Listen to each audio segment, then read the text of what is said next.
Rasulullah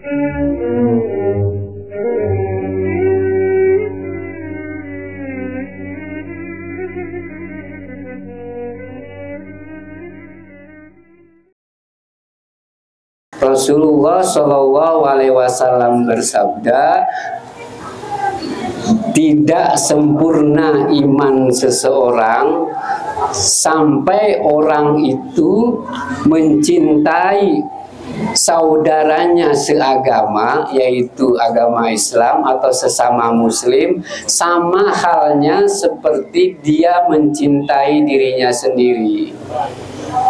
Kalau kita senang untung, kita juga senang orang lain untung.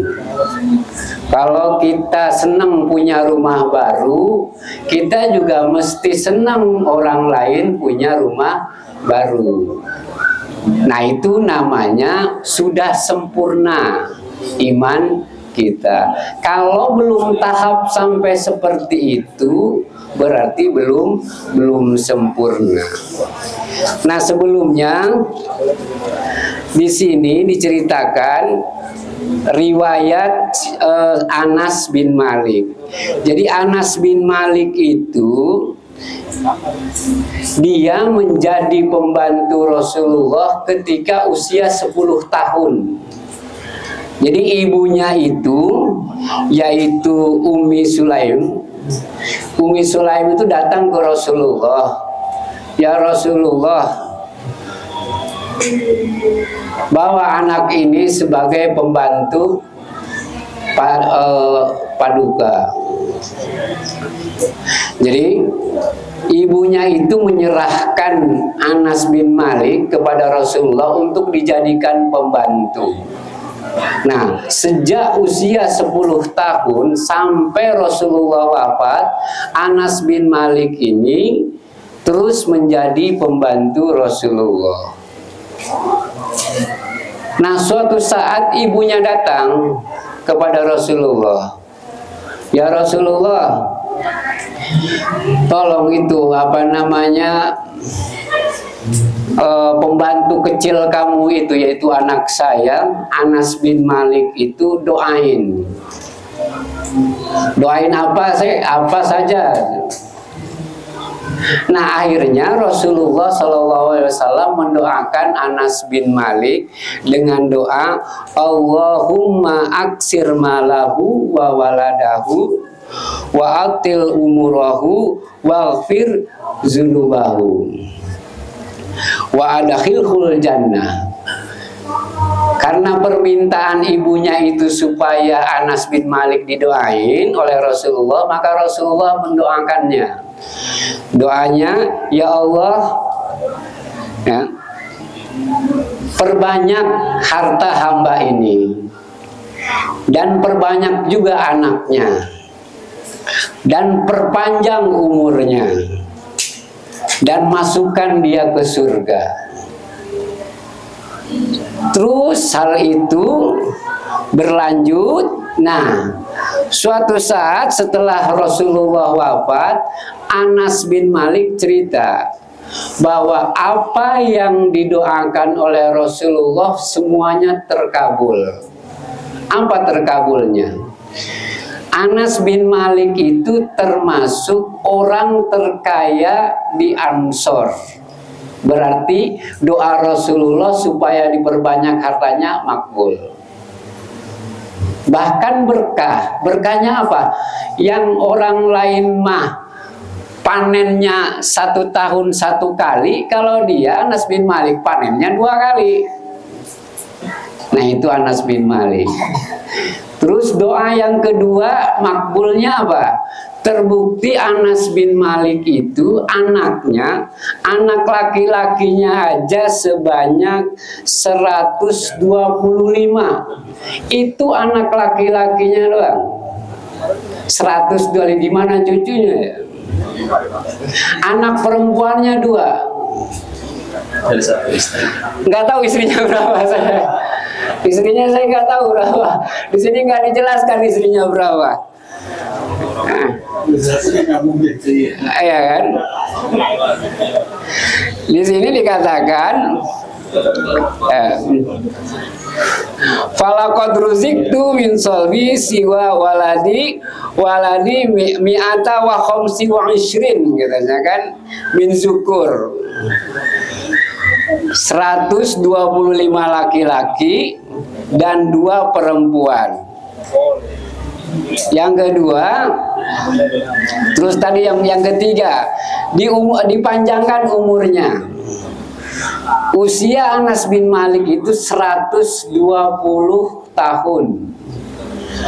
Itu juga karena dia merasa bosan hidup. Karena dia merasa bosan hidup, akhirnya dia wafat. Wafatnya pada zaman Hajjaj bin Yusuf As-Saqafi. Nah, itu cerita tentang periwayat hadis ini, yaitu Anas bin Malik. Karomah Anas bin Malik ini sama, yaitu doanya makbul. Apa contohnya? Suatu saat penjaga kebunnya ngadu kenapa? Kebun-kebunnya katanya pada kekeringan karena lama enggak turun hujan. Akhirnya Anas bin Malik itu sholat 2 rakaat. Setelah sholat dia berdoa. Fatawad doa wa kharaja ilal bariyah wa sholla rakaatain wa da'a, katanya kan.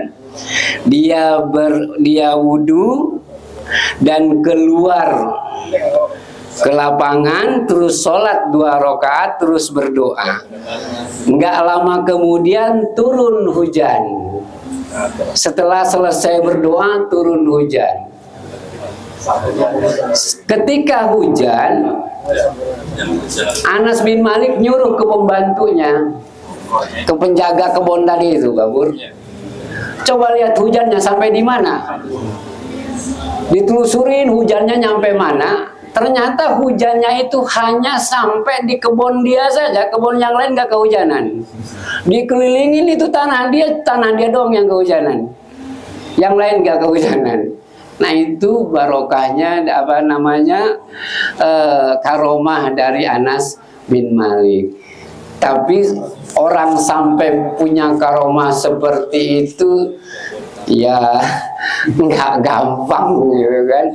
Apa nggak gampangnya? Dia itu kalau sholat itu sampai berdirinya itu sampai kakinya bengkak. Dia pengen mengikuti sholat Rasulullah Sallallahu Alaihi Wasallam. Ayak mulu imanu kulli wahidin minkum hatta ya'tiya bihaslatin min khisalil iman al wajibah alaihi wa hiya hubbuhu li akhihi ma yuhibbu li nafsihi. Jadi kalau artinya tidak sempurna iman seseorang dari kalian sampai dia merasakan cintanya kepada orang lain sama dia mencintai dirinya sendiri. Dia takut rugi, kan kita semua takut rugi. Nah, dia juga harus takut orang lain rugi. Dia senang untung. Nah, dia juga harus senang orang lain untung. Terutama nih pedagang nih, mohon maaf nih pedagang.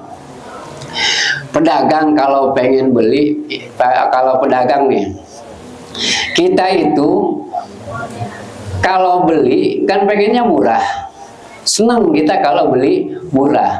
Mestinya kita juga kalau jualan bikin pembeli juga senang, yaitu kita murahin. Nah, itu namanya berarti sudah sempurna iman seseorang. Apa fungsinya dari hadis ini? Apa hikmahnya? Kalau kita sudah mencintai, orang lain selayaknya kita mencintai diri kita sendiri, itu akan terhindar dari rasa dengki. Kalau kita mencintai orang lain sama dengan kita mencintai diri kita sendiri, kita akan terhindar dari dengki. Kita akan terhindar dari rasa iri. Nah itu hikmahnya. Kalau orang masih ada iri, kalau orang masih ada dengki, itu ciri bahwa apapun perbuatannya, apapun ritual amaliyahnya, itu belum sempurna imannya. Apa dalilnya? Ya ini. La yu'minu ahadukum hatta yuhibbu li akhihi ma yuhibbu li nafsi. Jadi hikmahnya satu, akan hilang kedengkian. Apa itu dengki? Ayuhiba zawalal nikmah an akhihi wa in kana zalika la yustaghal ilaihi. Jadi dengki itu ada dua. Ada dengki, kita nggak suka orang lain mendapatkan nikmat, meski kita tidak mau nikmat itu. Contohnya orang menjabat, kita kagak suka banget orang itu menjabat, tapi kita juga nggak mau jadi menjabat itu. Nah itu dengki juga. Ada dengki yang kedua, kita nggak suka orang lain menjabat. Kenapa kita nggak suka orang lain menjabat? Karena pengen kita yang menjabat. Nah itu juga dengki. Karena bahayanya apa? Dengki itu. Dengki itu akan menghapus semua kebaikan-kebaikan ibadah yang telah kita lakukan. Semua amal ibadah kita itu akan hangus gara-gara kita dengki sama orang lain. Imam Syafi'i sakit gara-gara ditonjok. Yang iri kalau Imam Syafi'i itu lebih sohor, lebih terhormat, lebih masyhur dari dirinya. Dia nggak suka. Akhirnya ditonjok dadanya sama si ulama itu sampai Imam Syafi'i sakit. Abu Hanifah di penjara gara-gara yang memenjarakannya itu ulama juga. Karena ngiri, Abu Hanifah lebih terkenal dari dia. Nah itu bahayanya hasad itu. Jadi kalau ada orang masih hasad, itu sudah ciri apapun amal ibadahnya, mau kayak apapun ibadahnya, itu ciri imannya masih belum sempurna. Jadi Rasulullah SAW pernah bersabda, al-hasadu ya'kulul hasanat kama ta'kulun nar al-khotab. Bahwa rasa dengki itu akan memakan semua pahala-pahala kebaikan kita sebagaimana api membakar kayu bakar. Hangus kebaikan kita, sia-sia kita sholat sunnah banyak-banyak, sia-sia kita nauzubillah. Cuman orang kadang-kadang enggak enggak perhatian kepada hal-hal yang sifatnya hati itu, padahal itu lebih sensitif dan itu lebih berat dan itu juga lebih penting. Yang kedua, hikmahnya ada al-ghish. Al-ghish adalah iradatu syarri ala akhihi. Yang kedua adalah ghish. Ghish itu menginginkan orang lain celaka. Nah itu dosa besar juga. Nah kalau kita punya rasa cinta kepada orang lain, kita kan gak mau celaka. Mestinya kita itu tidak mau juga orang lain celaka. Kita kan nggak mau kalau usaha bangkrut. Lah, mestinya kita juga nggak mau kalau orang lain bangkrut. Nah, mestinya begitu. Kita nggak mau orang lain, contohnya di PHK. Kita nggak mau kalau kita di PHK. Mestinya kita nggak mau orang Muslim yang lain juga di PHK. Nah, itu ciri orang yang imannya kuat. Di sini dikatakan, bahkan Rasulullah ini melaknat. Man ghasya, katanya, man ghasyana laisa minna. Siapa yang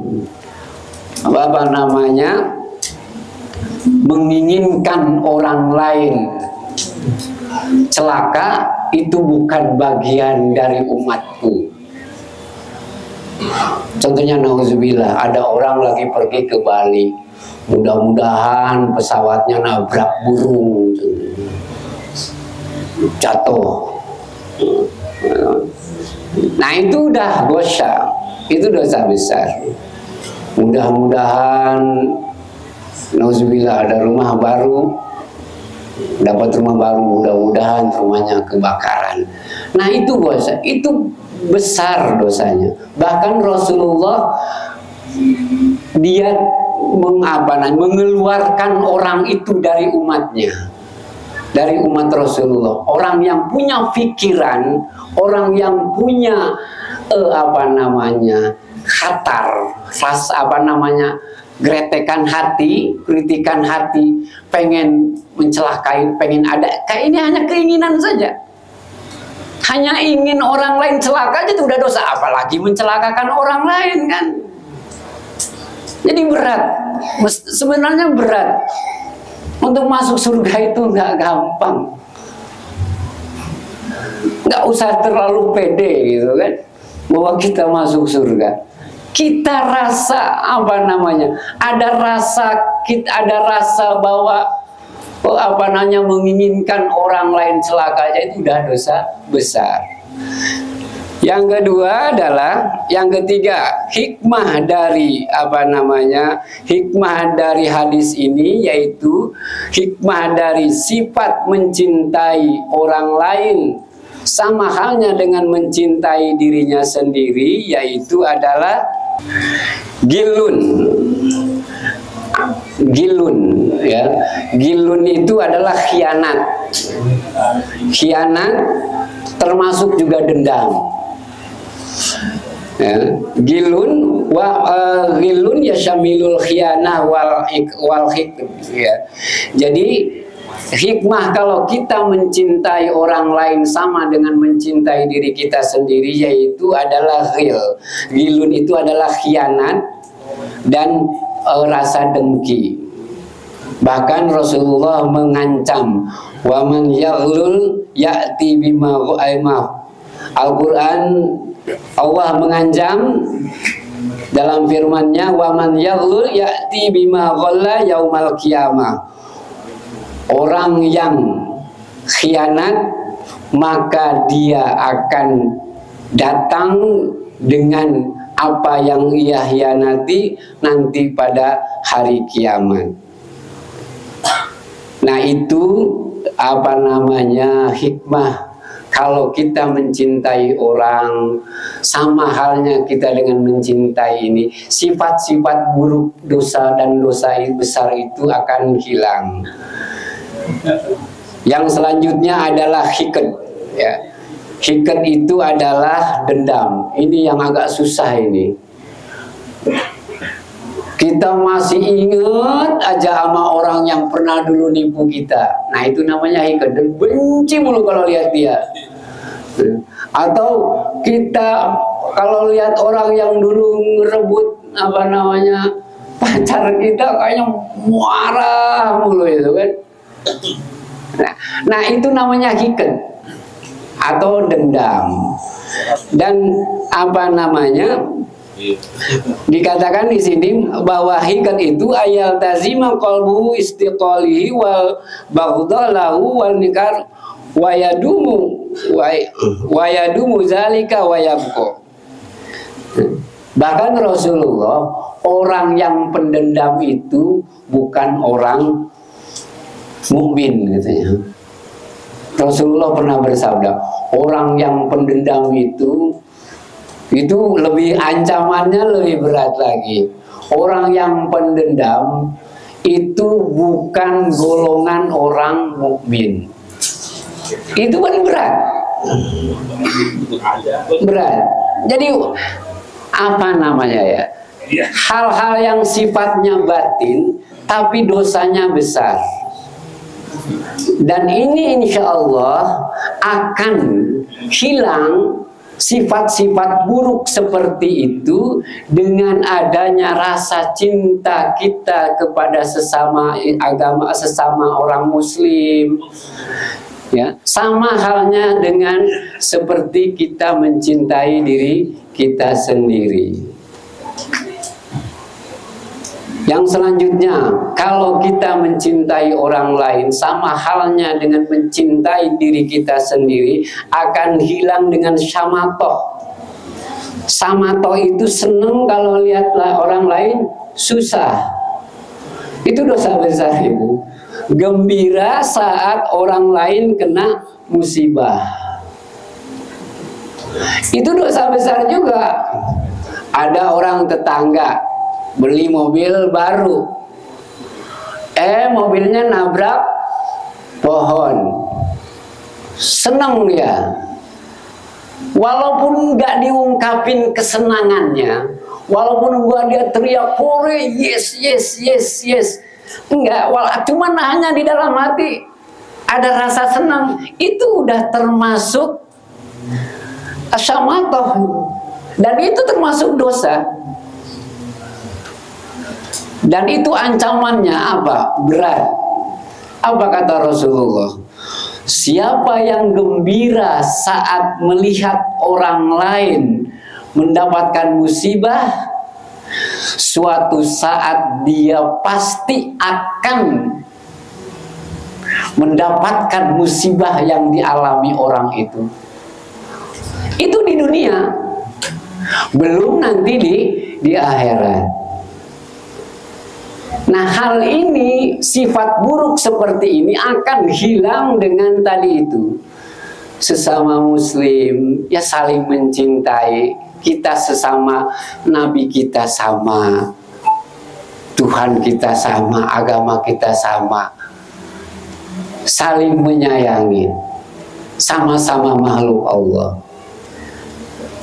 Nah, yang terakhir adalah azau akhihi wa ihanatihi.